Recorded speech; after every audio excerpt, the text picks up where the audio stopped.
Hello, and welcome to another episode with the Cascadia Overland crew. We're in northern Washington state, headed to what we hope will be an awesome and unique camping spot. Camping is good for you, plain and simple. Far from the hustle and bustle of daily life, it's a chance to reconnect with nature and with each other. Driving through incredible scenery such as this, surrounded by snowy canyons on one side and sunny canyons on the other, directly towards a lake, is simply special. Backcountry camping, or as Americans say, dispersed camping, is our preferred method of camping. With fewer people around and more nature, this is our therapy and our happy place. Our escape from the mundane and our chance to recharge and to rejuvenate. Whether it's scorching hot and warm or below freezing, we've enjoyed this hobby for many years as a way to vacation without the need for a plane ticket. Now, you've heard me talk a lot about our 4th Gen 4runner previously, but now there's something even more special about it. It's like a home away from home with a rooftop tent on it.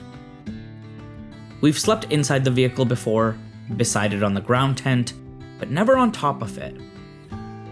You're going to witness us assemble it for the very first time, set up camp, and enjoy an unforgettable day together. So come explore with us and let us share this incredible place and day with you.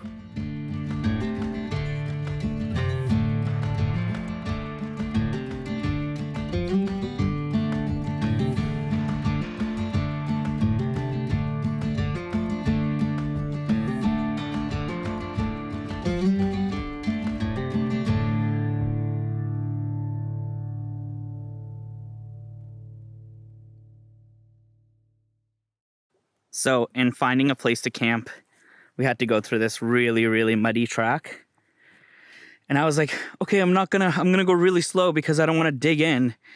And I dug in pretty hard, slipping and sliding all over the place. But holy, it's really soft and very muddy. But we're trying to find now a better spot. As you can see, Allison's way over there, trying to find a better spot for us to camp at. Having spotted a less muddy spot that would allow us to sit around in our chairs, Allison called me over and I was headed that way. Well, until I heard some loud snapping noises coming from my tires, so I kind of had to stop to check that out.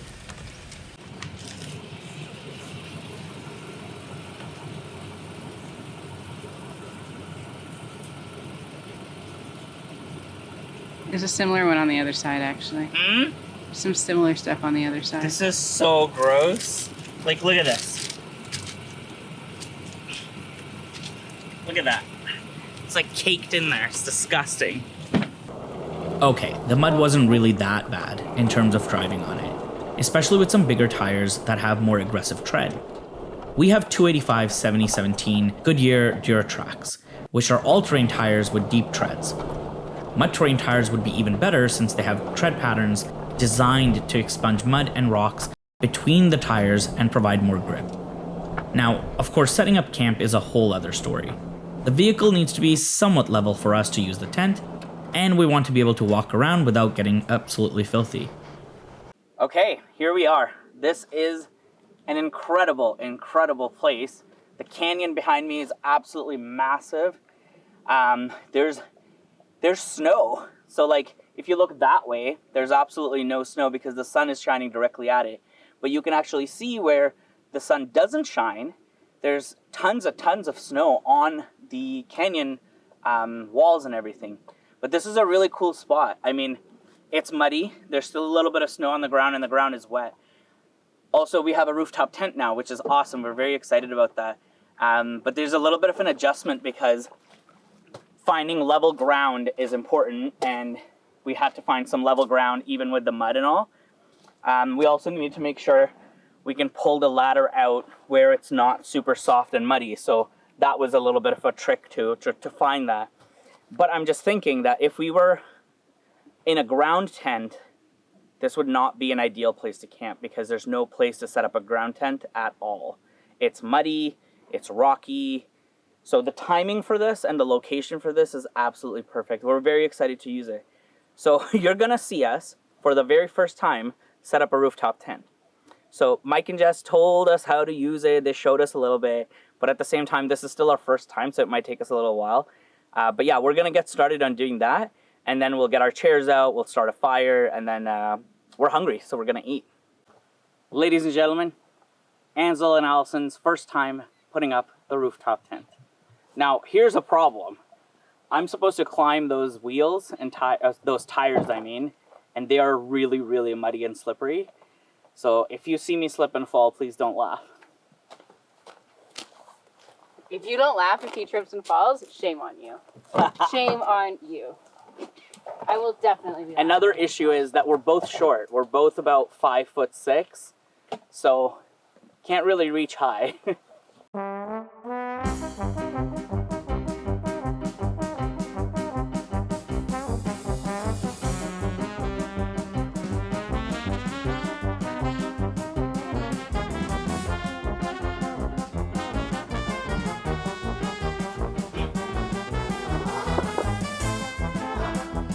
I'm wondering if there's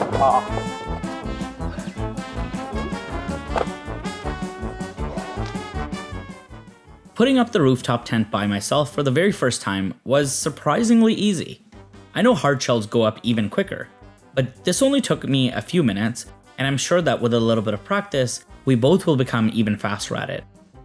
In this case, it was just me unpacking it, and I was never frustrated by it. So with 2 people, it's definitely quicker.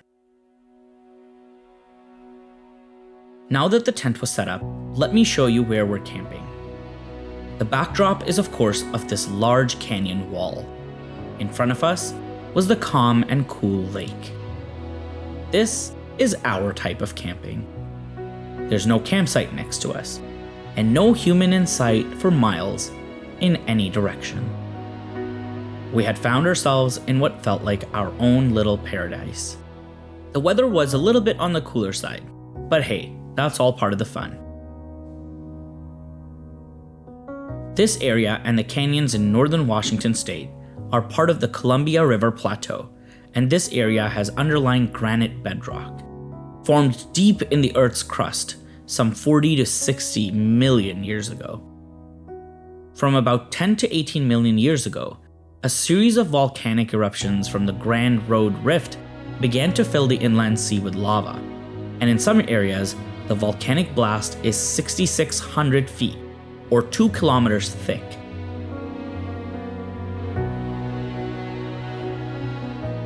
In other areas, granite from the earlier mountains is still exposed. So as I flew the drone around these cliffs, I could see different rock formations, lots of different colors within the rocks, and sometimes it looked like rocks that didn't even belong there in the first place. It turns out that the Ice Age brought forward a lot of rocks from different regions around North America that weren't there normally. Researching and knowing this geological history makes this place that much more incredible, and it gives us a new appreciation of the landscape that surrounds us. It's absolutely mind-boggling to think about how much chaotic eruptions and destructive lava could shape something so beautiful.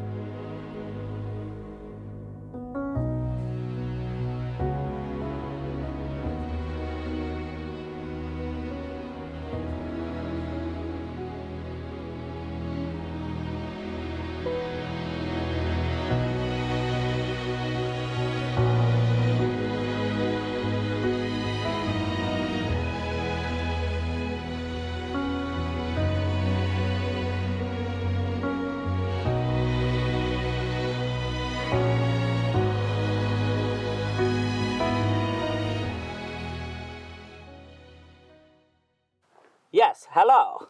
We are starting the fire. So these are supplies from Bigfoot Bushcraft. Bigfoot Bushcraft. Say that really quickly, like 50 times. Bigfoot Bushcraft, Bigfoot Bushcraft, Bigfoot Bushcraft, Bigfoot Bushcraft, Bigfoot Bushcraft. So I'm gonna try these out. I've been wanting to get into a little bit of bushcrafting here and there, slowly, but I never got into it. So now is the perfect opportunity to try out some stuff. So there's a few things here. There's a little tin to put these fire plugs or fire starters in. And I'm going to test these out to see if they work. They're supposed to be coated in a wax kind of thing. So it's supposed to be waterproof, windproof, and supposed to burn for 5 minutes. I don't know, man. Like, that's a big order, tall order. I think they're waterproof until you tear them up. And then if you do tear them up, I think it's just cotton with wax inside. So, of course, once you tear it up, then it's not going to be very waterproof. Yeah, so these are the fire plugs, basically. And little cotton things. And I can store them in here. But yeah, even if they do get wet, they should be completely fine until you break them open. So I'm gonna use one just to figure out how it works.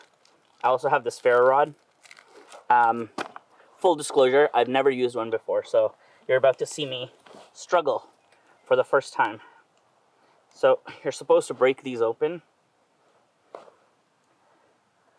by twisting it, pulling. Oh, and I just tore it up. So let's see if it catches fire, shall we? I'm about to throw some fire. So scratch the ferro rod and then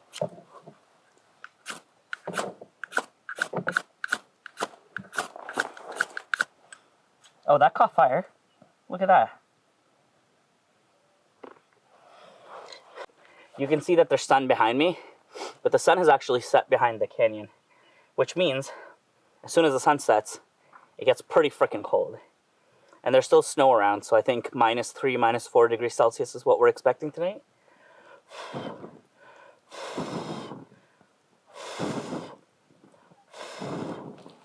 I don't think I've ever started a fire that quick.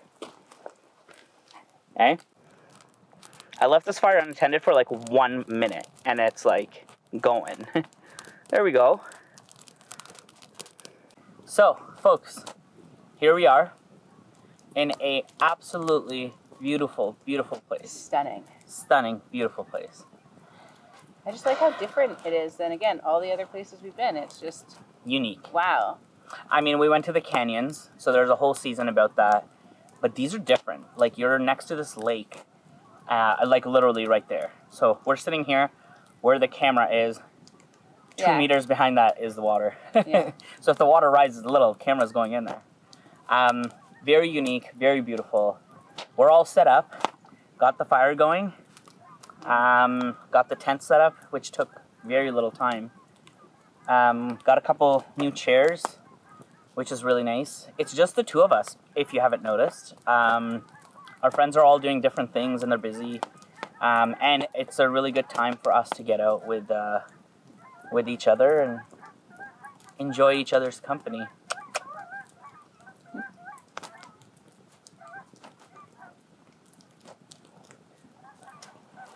It's so weird looking out. This side is all like snow-capped and dark, and then this side is all like sunny, gold, golden, beautiful. The sun is like shining right on it as it sets too. Mm-hmm. It's a very weird contrast. Yeah, it is. And it's so flat and rectangular. Like, it's such weird. Oh no, geese. Sorry I interrupted you there, but please don't poop on us. There's already so much geese poop here. Again, really would not want to put a ground tent on here. Very, very glad that we have this rooftop tent, and the timing is immaculate. Yeah.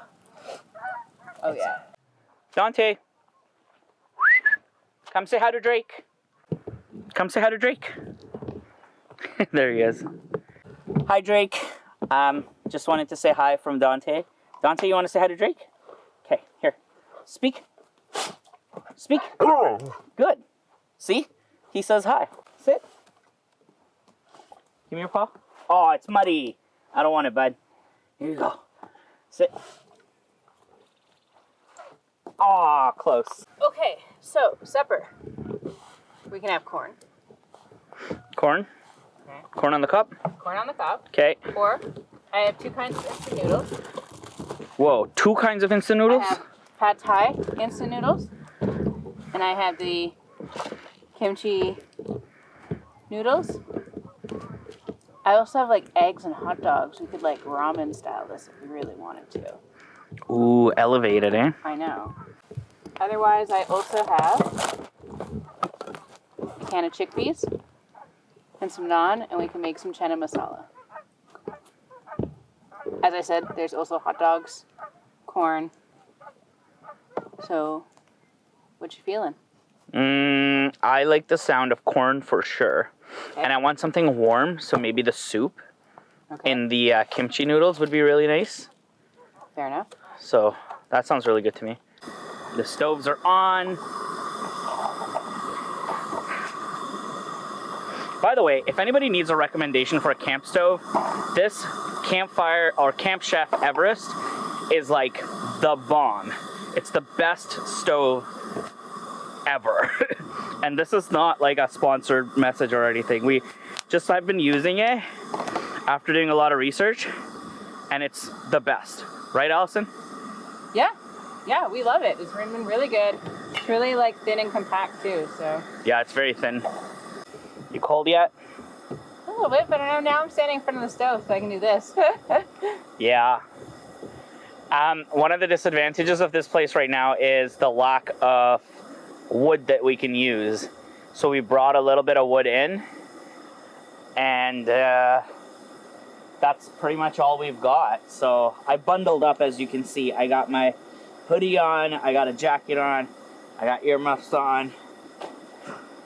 I got an Ansel on. But yeah, it's kind of cold. It's not too bad. It's not too bad, but yeah. It is just like, it's a little chilly. Yeah. But yeah, we'll get some hot food in us, and I'm sure that will make us feel $1,000,000 better. Yeah.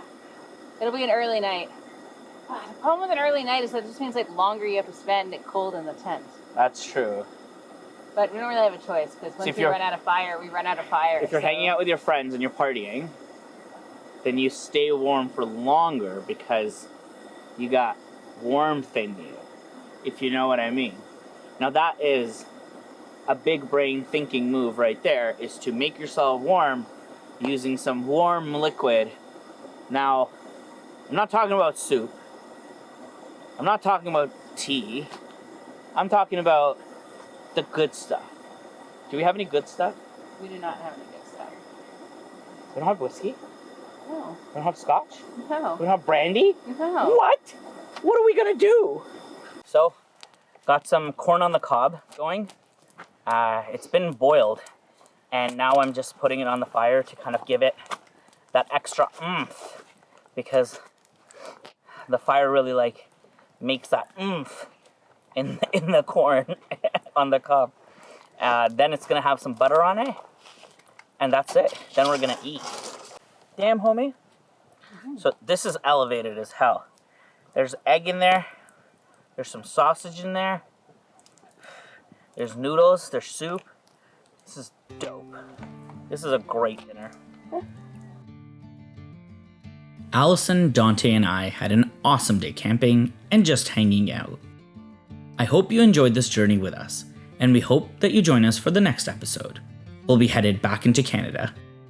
But first, we'll be driving north through some more awesome scenery, checking out a couple of really interesting spots, finding a campsite, and crossing that international border. Well, if we survive that incoming storm, that is. Here we are, very excited about camping, and all you see is that massive cloud, which is clearly raining a lot. Now, we don't know which direction that rain cloud's going towards. It seems like it's coming our way. If it does, it looks very intimidating, and we're gonna have to figure out what to do. It looks like very heavy rain and snow, hail, whatever it is. But we're gonna monitor it and see how it goes. If nothing happens, we'll see you tomorrow. We might drown, so we might not see you tomorrow.